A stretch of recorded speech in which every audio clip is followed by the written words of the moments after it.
درخانۍ د هرات ولایت کوهستان ولسوالۍ اوسیدونکې او د اووه کسیزې کورنۍ سرپرسته ده. درخانۍ تر اوسه چاته د خپلې بېوزلۍ کیسه ونه کړه، خو شدید لوږې د هغې د ژوند دا پټ او دردونکی اړخ افشا کړ.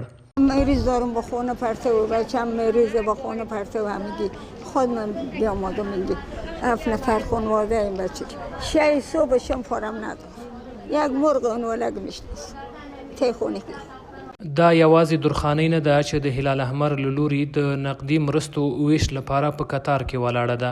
دلته ګڼ نور هم له ورته وضعیت سره مخ دي. د هرات کوهستان ولسوالۍ کې خلک دومره بېوزله او یا هم طبیعي پیښو ځپلي چې شته ځمکې شاړې او بې حاصله دي. 70,000 حساب کنی به سال با ما میده.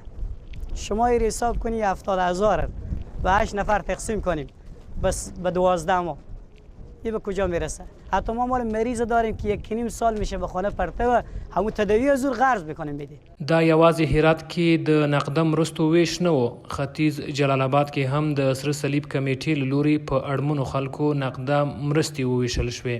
د ای کمکاکو لگی با د حقین دادا میشوی فی الحال یکی است آن د حقین که از خشکسالی و متضرر شده باشد و کم زمین داشته باشد به این میتواند که کود بخرد اما زمین خود را احیا کند. د هلال احمر له لوري نن د هرات کوهستان ولسوالۍ په 2000 کورنیو 80 میلیون افغانۍ وویشل شوې، خو ښایي لا ډېرې زیاتې کورنۍ وي چې یا له مرستو ناخبره او یا هم بې ونډې پاتې وي.